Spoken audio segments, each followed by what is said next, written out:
We started the show about 1 minute and 15 seconds ago. In that time, 2 people had a stroke. In fact, nearly 800,000 people in the U.S. suffer a stroke every year, making it the leading cause of disability for adults. Now, those statistics are the reason behind Stroke Awareness Month, knowing the signs, reducing your risk. So we have Megan Kosick and Michael Lewis with Mount Carmel Health here to educate us a bit today. So thank you both for being with me. Thanks for having us. All right, Michael, both of you are neurosurgery nurse practitioners, first of all. So I want to start with what may seem like a basic question, but what is a stroke? What is it that it does to our bodies? So a stroke is a disruption of nutrients and oxygen to the brain. That could be either with a blood clot or with bleeding into the brain. And so then the nutrients and oxygen cannot help the brain and the tissues function appropriately, and things start to shut down. How important, when you are having some of the early symptoms of a stroke, is time when it comes to getting the care you need? It is the utmost importance.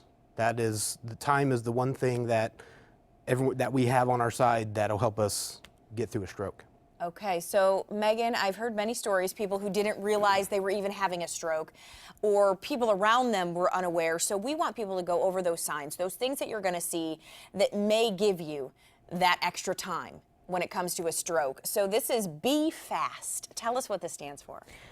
So the acronym in the neuroscience world, Be Fast, many of you are probably familiar with FAST, Right. And they've added the B part.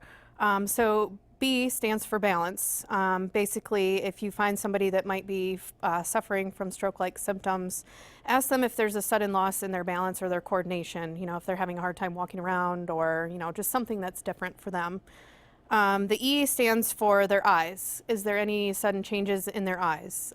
Do they have any blurred vision, double vision, something that's new to them and off their baseline? 'Cause, sometimes people won't have their glasses on or whatnot, but just something that's different for them and their baseline. The F is for a facial droop. Basically, look at their face straight on and see if one side of their face is drooping.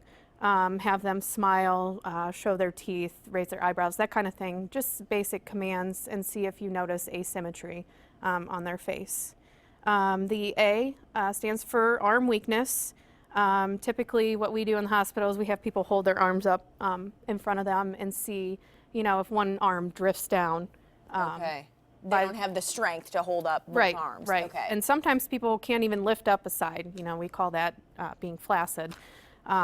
So just different levels of severity with the stroke. So something to look for. And then S is for speech difficulty. Basically listening to them, seeing if their speech is slurred, if it's intelligible, if they're jumbling their words, if they can't speak at all. These are all signs and symptoms of a stroke. And obviously we mentioned time. You've got to get to call 911 quickly. And Michael, you have what's called a stroke coordinator at Mount Carmel. What does that person do for someone in their family? The stroke coordinator is someone who will help facilitate the patient's stay in the hospital, and then also help them get resources after their discharge, making sure that they're getting maybe placed in a rehab facility.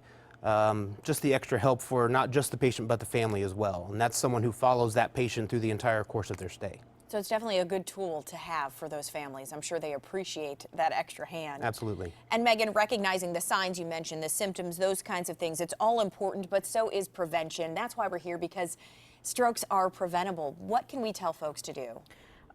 Utmost importance is keep contact with a primary care physician, somebody that can kind of help manage your health. But also things that you can do is if you control your blood pressure, there are multiple places throughout the community that offer free blood pressure checks. Just keep an eye on that and be aware of what your blood pressure should be for you, and take medications if prescribed. Diet is a big thing, avoiding fast food and processed foods and trying to eat healthy. And then exercise, even just walking.